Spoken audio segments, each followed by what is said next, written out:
Very good. Welcome to the second day, full day, at Club Med Serpentine, this Club Meditation. And I hope you're enjoying it is Club Med. Yeah, somebody actually once showed me the schedule they have at the other Club Meds, the Club Mediterranean. And I couldn't believe how stressful it was. People were on holiday. And they have to get up early morning for yoga, and then they have their breakfast, and then they have scuba diving, and then they have all these other activities throughout the day. And then after dinner they have a nightclub. And they must get so tired after one day at Club Med. So it's supposed to be holiday, for goodness sake. Why do people have to have so much activity to enjoy themselves? And so this is the real Club Med. The Club Meditation, where you can really get away from it all instead of just getting more of the same whenever you go on holiday.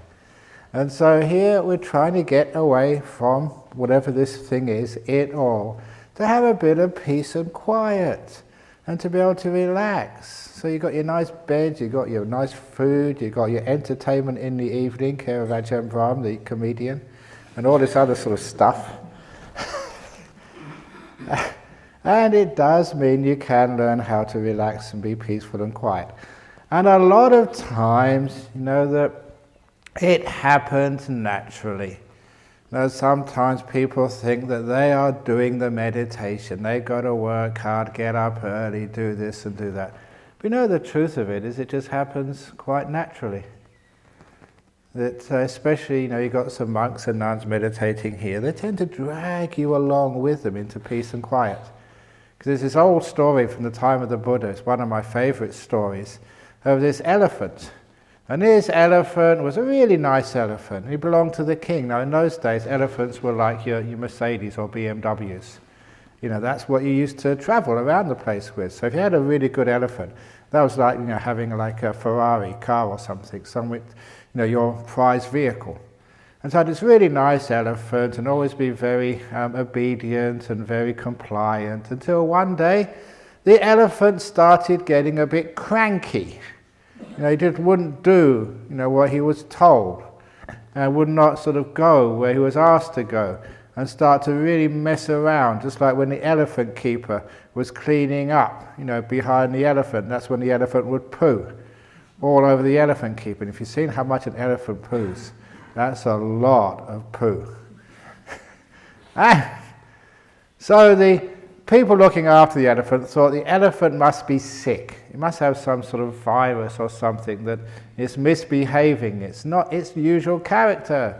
And they took the elephant doctor there, so it was a girl elephant. They took the elephant doctor there and they tried everything and nothing worked, and then they maybe thought it was the elephant equivalent of menopause. You know what it is like sometimes. Anyway, the elephants don't have menopause. And it was just, they couldn't figure out what was wrong with this elephant. And so in the end, according to this story, the Buddha's previous life, he was a minister, and he said, I'll check this out. So what he did was actually go to the elephant stall and just stay there overnight, trying to find out what was going on. And in the middle of the night, he was woken up, the minister. There was some sort of weird sound behind the elephant stall in the middle of the night. Now, if you woke up in the middle of the night and you heard weird sounds from behind your cottage, would you go outside to check, or would you hide under your blankets? Number one, you don't have anything to fear around here, Ajahn Brahm's here, so you're perfectly safe, guaranteed, money back guarantee. And you don't pay any money anyway, except the deposit, which is a donation, but you can get that back if you really want to, but you're perfectly safe. So he decided to go and check it out. So he crept round the back of the elephant stall, and what he found there was a gang. These bad people, robbing and extorting money from others. They were meeting there every evening, because it was quiet, to plan all the stuff they were going to do that evening. And he realized the cause of the elephant's problems. Because the elephant was actually picking up on what they call the bad vibes of these crooks and gangsters. Even though the elephant couldn't understand, the English or whatever language they were saying, still you could pick up sort of the character of these bad people. And night after night after night, the elephant had picked up this bad character and had started to become a bad elephant himself or herself. And the minister just had all those gangsters arrested the next night, told the king, and he replaced them with monks. So the monks had to meet there every evening, do some meditation, a bit of chanting, discussing of Dharma and stuff like that. And after a few days, the elephant came back to its normal character, just because of the good influence of others. And that's a very powerful story which the Buddha said. It's a story about the nature of the mind, psychology. If you hang around and associate with peaceful people, you become peaceful yourself, no matter what happens. It's one of the reasons why people like coming to stay at Buddhist monasteries or nunneries, because they sort of they link into the peaceful and kind energies of the monks and nuns, and so you come and stay in the monastery and you get calmer and more peaceful and more kind. But the problem is when you come and stay with us, we get more agitated.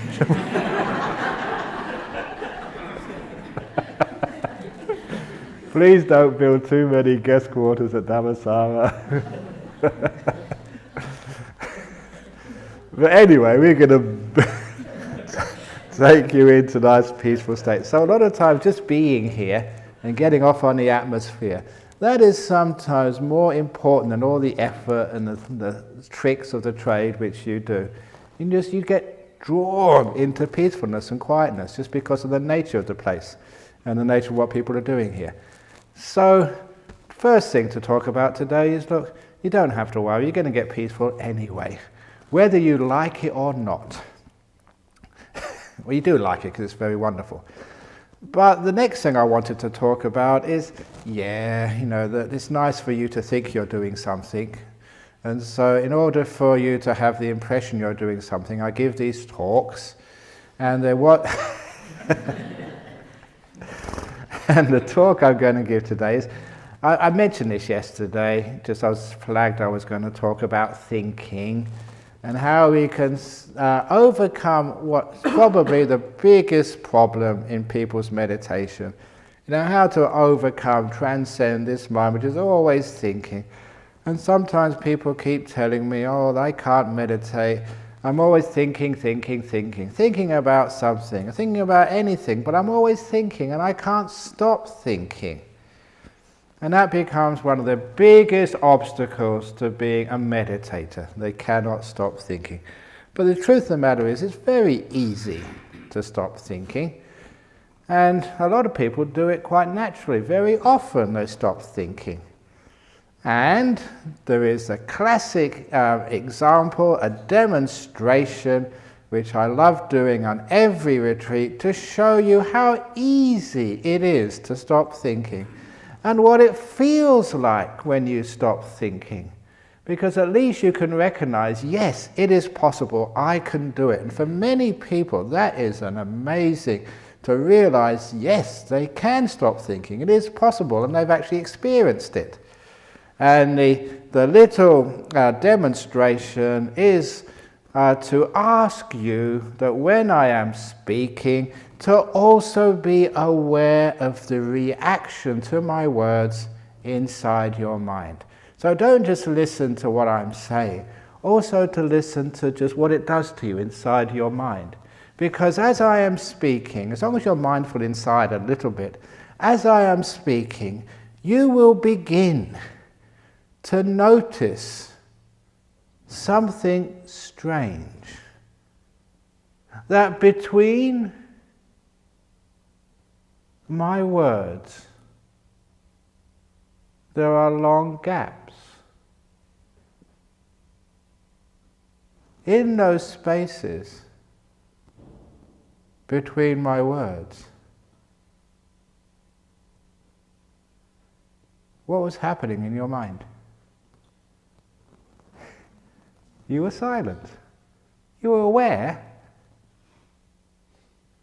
but not a thought was going on in your mind. You can do it. And this is what it feels like.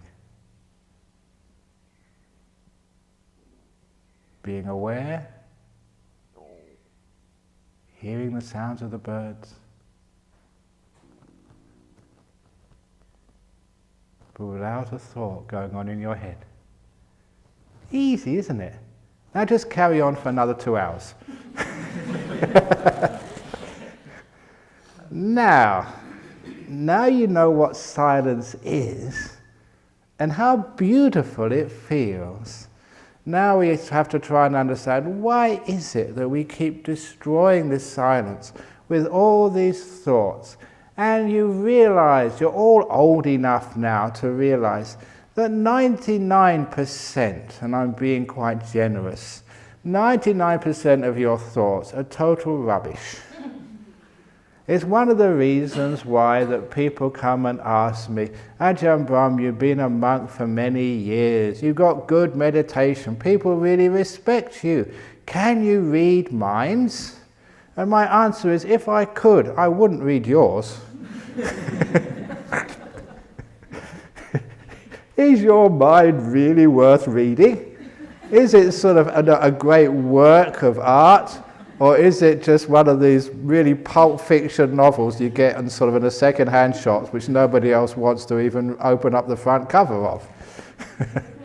And I think you know that your mind, it would not interest anyone else. So it's just rubbish thoughts which are happening in our mind. Now that's a good thing to remember, because one of the first important means of overcoming your thoughts is realizing just what a waste of time they are. You don't get wisdom through thinking.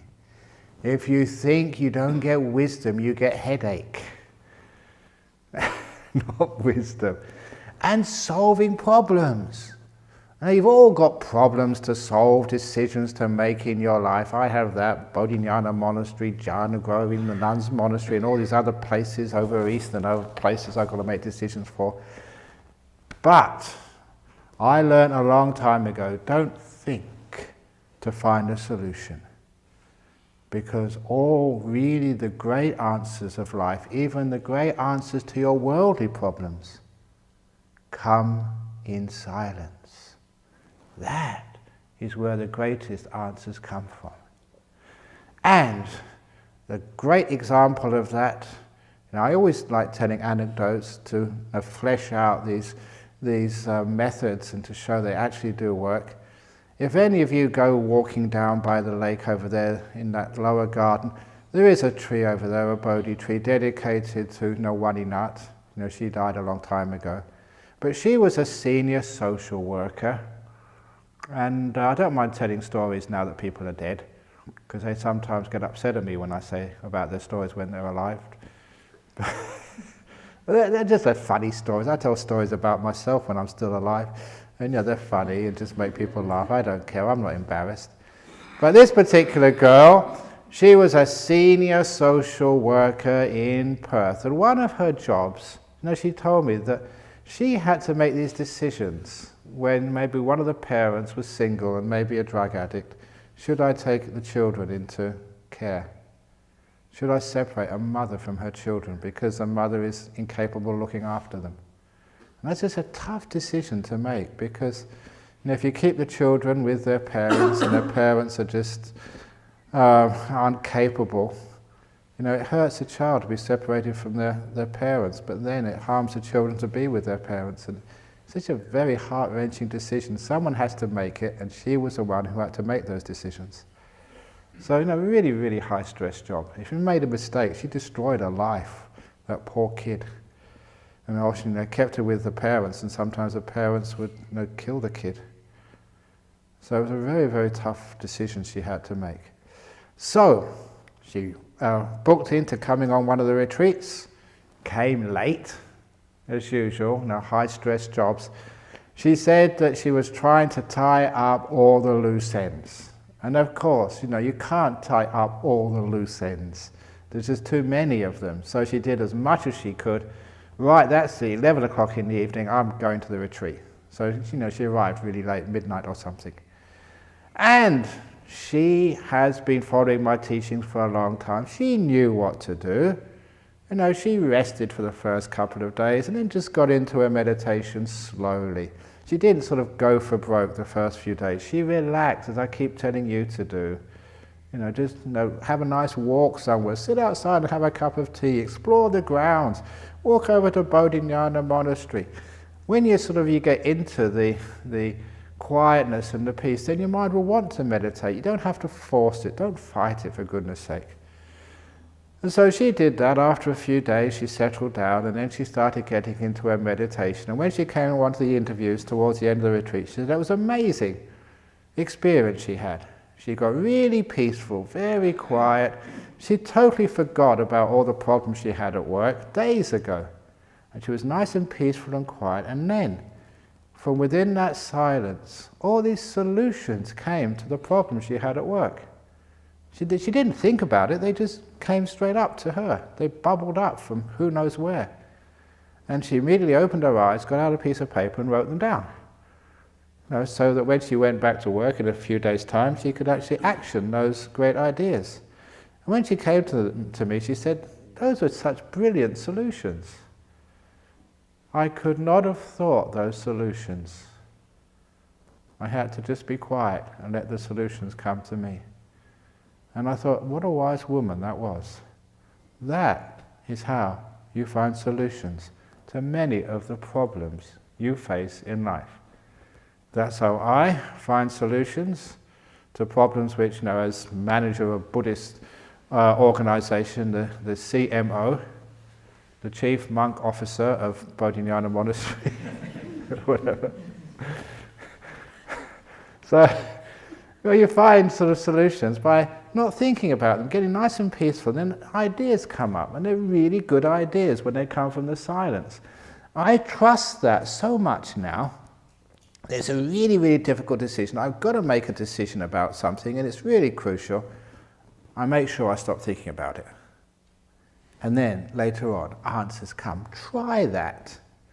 And you'll find how effective it is, and how it means you can have no stress and still be highly effective in whatever career you're following. Now, I mention this because it means that you don't need to think. Because a lot of times people say, but I've got to work out this answer. It's important for my family, for my career, for my business, for my monastery. I've got to work this out. If it's really important, then shut up and be silent. And then the greatest ideas, they come to you. You can't think them out. And this is one of the reasons why. This is one of my famous demonstrations. What is this? Does anyone know? You're allowed to speak. You don't need noble silence now. What is this which I am holding up?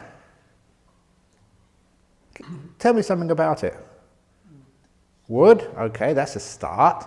It's wood. What else can you say about it? Used to hit a bell, that's its function, yes.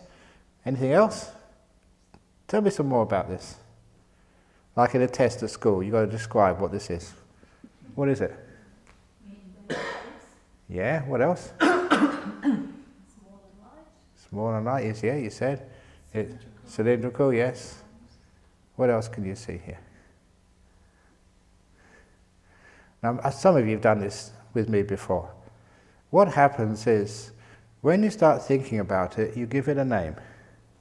And once you've given it a name, a lot of people think they finish with it. And it's a stick for banging the bell. And they think that's all it is. And because they think that's all it is, they don't go any further. It's much more than a stick for banging the bell. It's also, that's nice. If you think it's only a stick for banging the bell, there's other uses which you can never even imagine.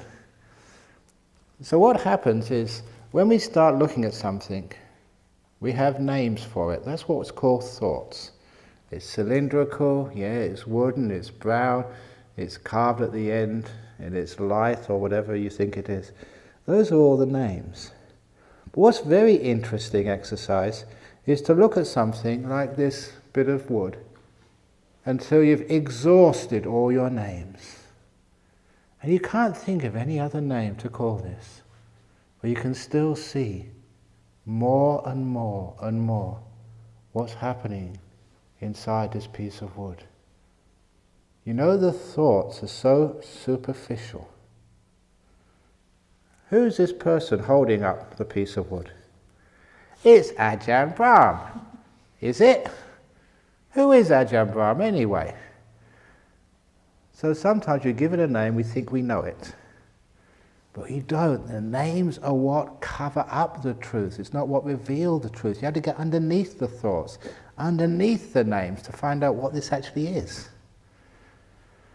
I told people recently when I was teaching a retreat in Penang that when I was at university, there was many societies I joined, and one was the Astronomical Society. I always loved stuff like that. And I had learned the names of the stars and the constellations, that, whether it was a galaxy or a supernova, or I knew all those words. And when I went to Thailand and I saw the sky at night, I couldn't see the stars anymore. All I could see were the names. And everyone else was saying how beautiful it was, and I couldn't see the beauty. All I could see was like little labels next to every star. And it took me years. I had to do this deliberately, to forget the names. It was an act of will. So now I can look at the stars at night, I don't know which one is which, and I can see how beautiful they are. How often is it the names obstruct the beauty? They hide the truth, which is one of the reasons all our thoughts are just playing with names, with words, with descriptions. Gong Bonga, Ajahn Brahm, Alpha Centauri. Now when you can stop all those names, the thoughts stop, and you can start to see things again. You can appreciate the beauty of the forest. You don't have to know what species is which. You can just enjoy it. Now this is one of the reasons why that I've been marketing the importance of silence over thinking. If you want to appreciate things, if you want to see deeply into things, or find answers to problems in life, don't assume that you'll get there through thinking. Many people who have trained their thought to be far sharper and more powerful than my thought would ever be, the great intellects, the great philosophers, you may have met some of them, and they are totally stupid, got no understanding at all about life. They're great thinkers, but they're not wise. So, here we're going to try and be silent instead of thinking our way through problems. So how do we do that? It's not that hard. First of all, we take away the importance of thinking. So when a thought comes, that's not important. I'll think about that tomorrow. That's not really going to get me anywhere. So first of all, please lessen the value of thoughts and increase the value in silence. Because whatever you find valuable is what you will keep. If you had if someone was giving a $1,000 donation and they gave it to Dania to keep until we can next take it into town, I hope she would look after that. I hope she wouldn't just leave it hanging around anywhere for anybody to take. If it's really valuable, she should look after it, because it's valuable, it's important. It's $1,000. Now, what's more important? Silence or $1,000? When you really value silence, you'll never put it away somewhere and lose it and forget where it was. You'd look upon it, like I always say, like a mother and her child. I've never known a mother take her baby into the shopping mall, leave it in some shop and go home. Say, oh God, where did I leave the baby? Was it in the baker's? Was it in the bank? Where did I leave my baby? They wouldn't do that, would they? Because the baby is so valuable for them that they would always look after it and keep it, and they wouldn't lose it. If you can look at silence like your baby, caring for it, you wouldn't drop it, you wouldn't lose it, it will be there with you all the time. Why? Because it's valuable and precious for you. So, number one, convince yourself that silence is really valuable. But even so, people just can't stop thinking. And I was wondering, why is it that, even though that silence is just so gorgeous, it's so beautiful, and it's so pregnant with all sorts of wisdoms, it's great for your health, you get so many benefits with the silence, why is it that people keep destroying the silence? Now you all know just how quiet places like this are. And I was surprised when I first came to Australia and came to these quiet forests. I would always walk in these forests, in Australia, with reverence and respect to the silence. I wouldn't like to destroy it. And if I was with anyone, I'd always whisper to them, because I didn't want to destroy the silence. But when I saw some others, especially young people, come into the forest, they wouldn't just talk in an ordinary voice, they would actually talk in a loud voice. They were actually shouting in the silence. Until I realized the reason they're doing this, they were afraid of the silence. Because silence can be very scary at times. So after a while, if you want to enjoy the silence of your mind, you've got to face that fear of silence. Leave it alone. You don't need to control it, and it's perfectly safe and embracing. I think one of the reasons why it's scary is because it's incredibly powerful. It empowers your body, it empowers your mind, it empowers your wisdom, it empowers your health. And quite naturally we're afraid of things which are more powerful than us. Even if they are kind and benevolent, still we're afraid of them because they're big. So if you can recognize that silence is very powerful, but it's also very benevolent and friendly to you, then you can overcome your fear. Just stay with the silence a little bit longer until you can get so used to the silence you don't need to destroy it anymore. So the silence can stay with you. You just don't need to think. It stays with you, quiet. And the other reason why we think too much, and it's also the reason why many of you fall asleep when you're meditating, even though you've had enough sleep already. Because it's two days already, you should have had, or at least getting close to topping up your sleep requirements. But you'll find the next day, the day afterwards, you still get sleepy when you're meditating. And it's not physical tiredness, it's again boredom. And you know what boredom really is? What boredom really is your mind is trying to run away from you. That's why we think anything to run away. And this is where I come to my little simile, which I developed over a few years, of the coffee shop. The simile of the coffee shop goes like this. Now those of you who have come to every retreat, you are going to hear the same story again and again and again until you understand it. When you understand it, you don't need to come to a retreat anymore, you become enlightened. So your penance for coming every time is to hear the same stories every time. So anyway, this is a coffee shop simile. Someone gives you a call in the afternoon and say, "Are you free this afternoon? Come for a cup of coffee." And you say, "Okay, I'm free this afternoon." And then they tell you, "We are going to go to Gloria Jean's," not Dome, not Coffee Bean, not Starbucks. We're going to go to Gloria Jean's because I like Gloria Jean's. I know you don't like Gloria Jean's. By the way, that this should be sponsored by Gloria Jean's. I expect a free cup of coffee the next time I go there for sponsoring Gloria Jean's coffee shops. And I should get sponsorship as a monk, because this is actually recorded. And you do go sort of online overseas. And many people actually listen to my talks.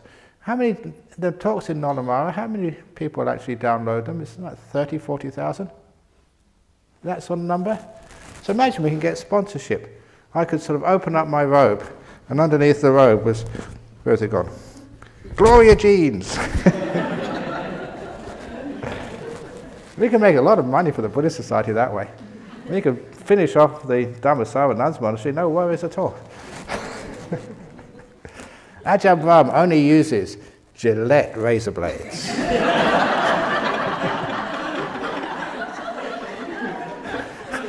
The possibilities are endless. But anyway, so she said, I want to go to Glory Jeans. I don't want to go to those other coffee shops because I don't like them. And you are going to have a latte, not a cappuccino, because I know you just like your cappuccinos, but I like lattes, and you're going to have one too. And you're not going to have one of those muffins, those blueberry namby-pamby muffins. You're going to have a Anzac biscuit, because it's like Anzac Day soon. So we're going to have a biscuit, and that's what you're going to eat. We're not going to sit out in the front where you like sitting. We're going to sit in the back. We're not going to talk about your stupid Buddhism. We're going to talk about politics, and I like talking about politics. We're going to stay there for an hour and a half, because that's how much time I have. Not an hour, not 2 hours, 1 hour and a half. Okay? Now, if someone invited you for a cup of coffee, and they told you where you're going to go, what coffee you're going to drink, what you're going to eat, what you're going to talk about, where you're going to sit, and for how long, would you want to go with them? Of course not. You make up some excuse. I just remembered. Oh, I'm terribly sorry. I've got to go to the dentist this afternoon. It slipped my mind. I'm terribly sorry. Anything to get out of going with such a control freak. And so you get out of that, and a few minutes later you get a call from somebody else. They say, how are you feeling this afternoon? And you say, no, I've got to go to the dentist. And they say, oh, it's such a shame. That coffee shop you keep on liking, no, I'd like to try that. And you say those lattes at that coffee shop are to die for. I don't really like lattes, but you praise them so much, maybe I like to have one as well. And you want to talk, always talking about this Buddhism and meditation business. Maybe you can tell me some more about Buddhism, and we can sit wherever you want, however long you want to sit. If someone is kind to you like that, and interested in what you're interested in, you'd probably say, hang on, I'll just cancel the dentist appointment, I'm coming. You'd want to go with them, because they're kind and they're interested in what you're interested in.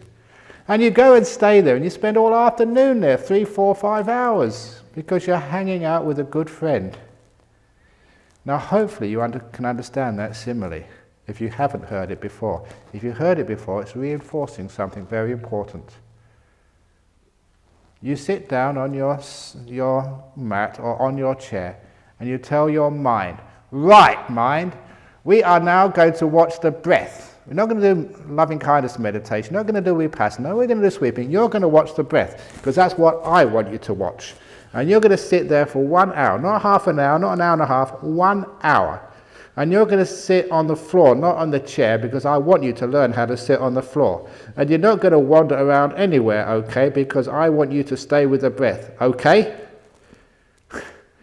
And of course, when your mind hears that, it says, oh, I'm really busy, I've got to go all this important thing I've got to think about.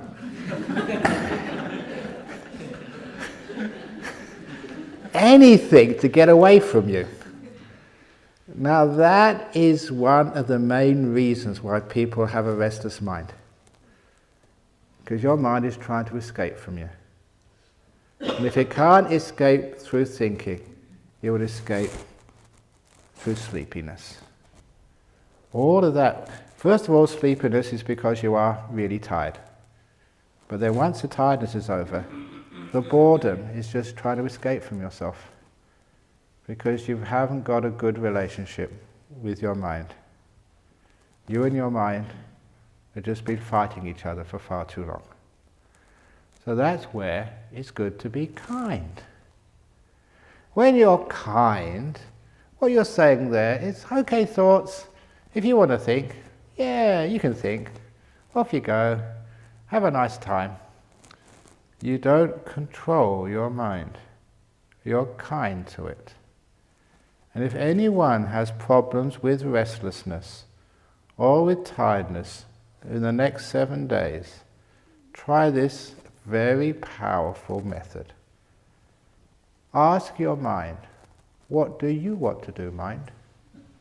Not what I want you to do, but mind, what do you want to do? And if your mind says, oh, I just want to think about, business, fine, please go ahead, mind.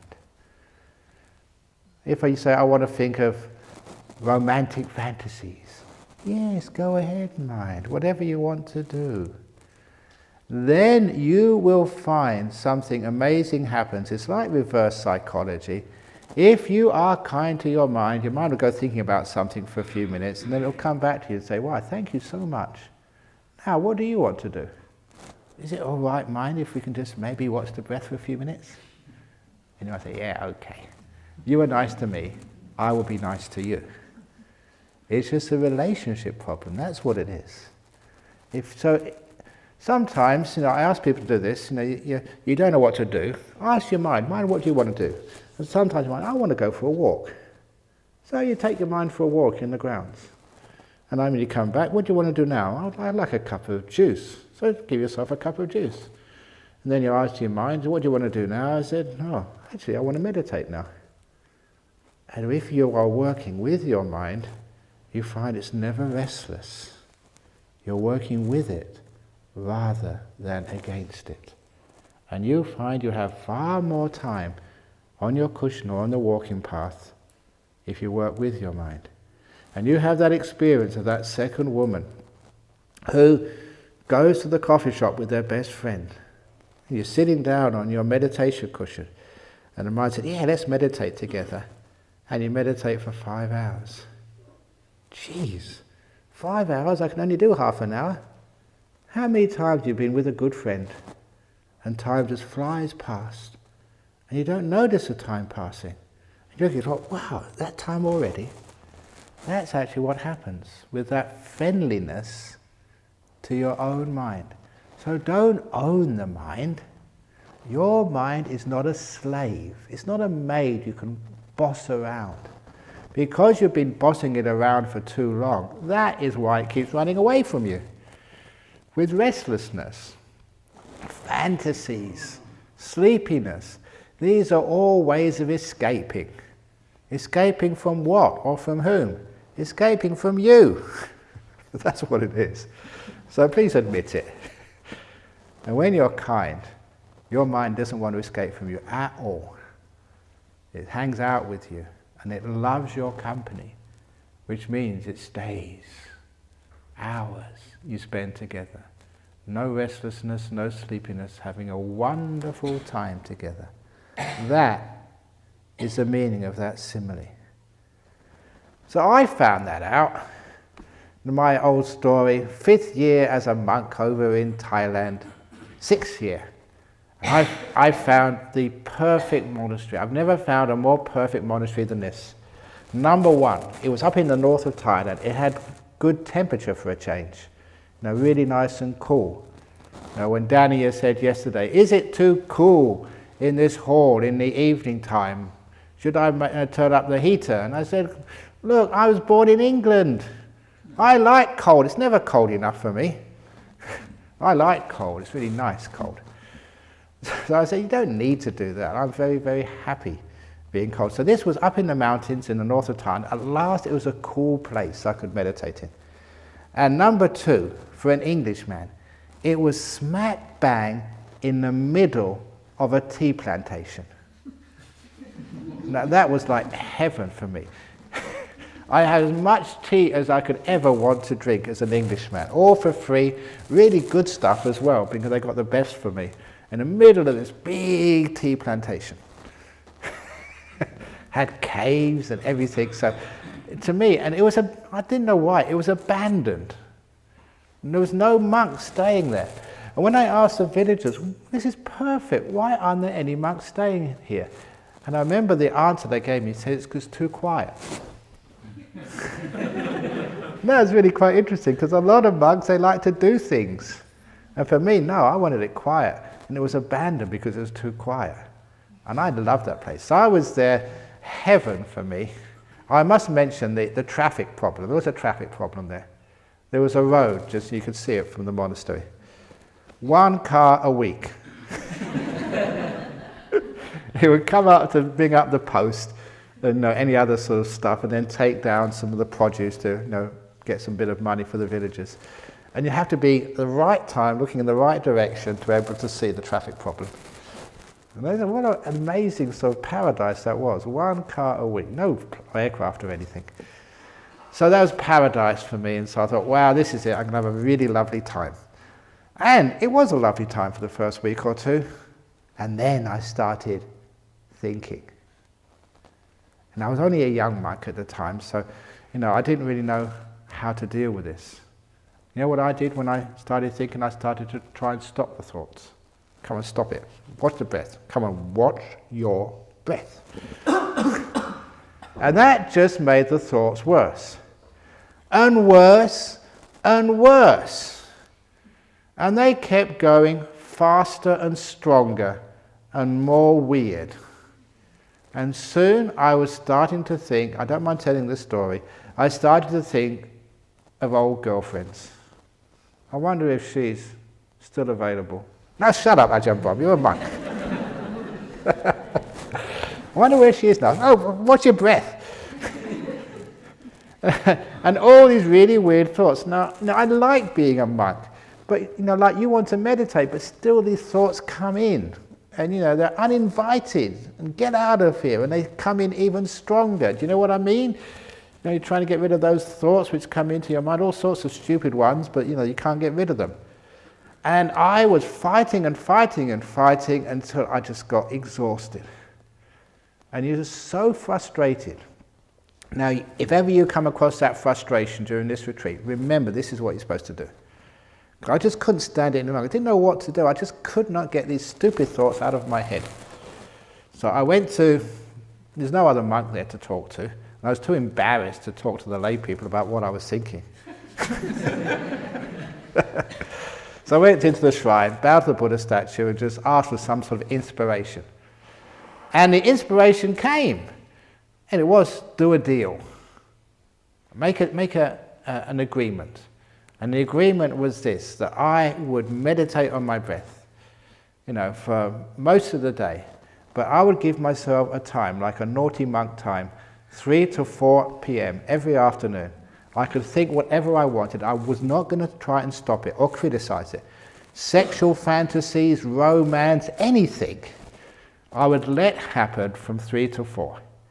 So I thought, okay, mind, if you want to do that, 3 to 4 is your naughty time, if you want to call it that. Whatever you want to think about, you can think about it. And I won't stop you, I will let it happen. I promise to the Buddha, I won't stop it from 3 to 4. But the rest of the time, you behave. Now, that sounded so reasonable and logical to me at the time. And I tried that. It was just still such a fight. Trying to sort of keep these thoughts out. And so when it got to 3 o'clock, I was really tired. So I just leant against the wall, and put my feet out because they were just aching. And I said, right now, I'm going to keep my bargain. Mind, for the next hour you can think anything you want. And I won't try and stop you at all. The weirdest sexual fantasies, old girlfriends, whatever you want to think about, off you go. And for the next hour, no joke, no exaggeration, the next hour I watched every breath without missing one. And I couldn't believe it.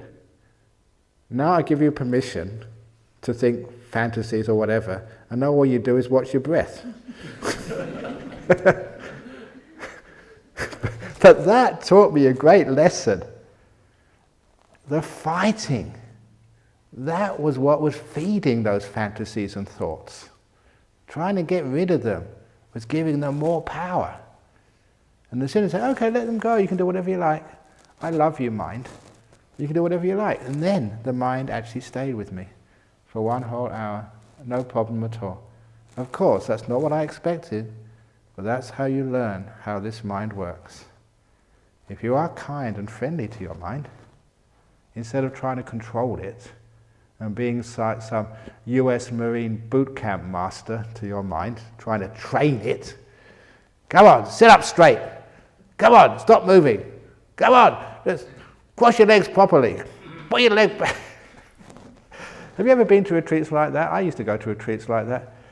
I went to this retreat once in the Zen monastery where the guy came around in the back with a stick. That was scary. That was really early Sunday morning, about 5 o'clock in the morning, and I was only a student. Young people are not genetically wired to get up that time of the morning. And this guy coming behind with a stick, and anybody who was nodding, whack. The teacher told you it doesn't really hurt, it just wakes you up. Yeah, sure. I didn't believe that at all. But I never got whacked. Because, I've always had really good karma in my life. I've always been a very lucky person. Because, what happened was the guy sitting next to me got whacked. And that was enough for me. I was perfectly straight. I was not going to nod at all. That really sounded like it hurt. That sort of stuff, that's not wisdom at all. That's just total control and out of fear. So instead of doing that, I don't control my mind. I'm kind to my mind. We love each other very much. We hang out together for hours, having wonderful times. That is how you overcome thinking. Compassion and kindness softens the mind and gets you a good relationship so you can hang out together. You don't need to think, because most of your thinking, just about all of it, is just escaping. And you always ask yourself, what am I escaping from? You're escaping from you. Because you haven't understood who you are, you don't really like yourself, you're always afraid of who you think you are. You've always been told ever since you were a kid you're not good enough. You're not beautiful enough, you're not clever enough, you're not tough enough if you're a kid, you're not rich enough, you're not something. And when you tick all these boxes, you go to Cambridge and you have girlfriends, there's a few more boxes, you're not enough yet. And it's endless trying to tick the boxes to be good enough. Now you're a meditator, okay? You've got your business, it's successful, you've got a nice family, you're happy, and now meditation, not good enough. Please, come on. You're good enough. I give you permission to say to yourself you're a good enough meditator. And once you know you're good enough, then meditation happens. You're at peace with yourself. When you're at peace with yourself, you have peace. When you have peace, you don't need to think. When you don't need to think,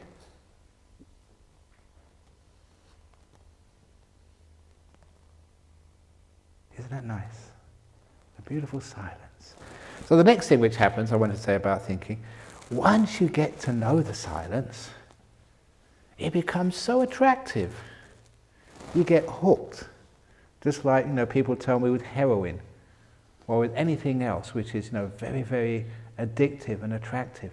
Silence is addictive like that. It's so nice. Your mind remembers it and recalls it. And the next time there's any bit of silence, your mind leaps to it and just holds on to it and doesn't let it go. You become very, very protective of your inner silence. And you get to love it. Now sometimes people say, isn't that attachment? Yes, of course it is attachment. It's good to be attached to some things. As I keep telling people, if you are on the back of a motorbike, please be attached. Do not let go.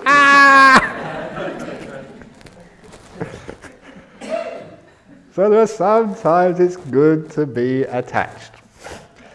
And this is one of the good things to be attached to silence.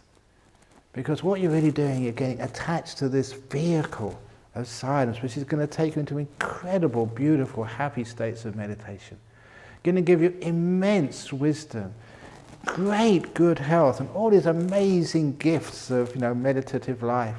All comes when you get attached to the silence of the mind. So during today and the next days, when silence comes, don't be afraid of it. Don't try and destroy it. Guard it as like a precious jewel until you realize it really is something fantastic. All the wisdom, all the great insights, all the great happinesses, that's where they come from the silence of the mind. And it's always there for you. And after a while, if you're kind to the mind will share with you its silence. And you'll hang out together for a long time with no effort at all. It's like a thought comes, they're not interested.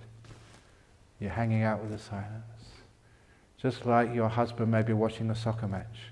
And you say, dinner's ready, later. You're enjoying what's happening, and it's more important. And that means the silence stays with you. And you get this incredible, wonderful stage of meditation, silence. And you find, yes, I can actually meditate. I can be silent. Now I know how to do it. To be friends with your mind, not a control freak. That is the key. So again, if anything's happening today, just ask yourself, mind, what do you want to do? And if mind says, yeah, I want to go to bed, have a rest. Okay, off you go, take a rest. If the mind says, I'd like a shower, but you had one 10 minutes ago, what the heck, have a shower. It's not against the rules. So that means you're actually working with your mind rather than against it. And after a while, when you're friends with your minds are friends with you, you can hang out and you're silent. You don't need to escape anymore. So there we go, that's all about thinking and how to stop it. So have a wonderful time. Now we have our interview times, if you got all the whole list. Now must say, with the interviews, you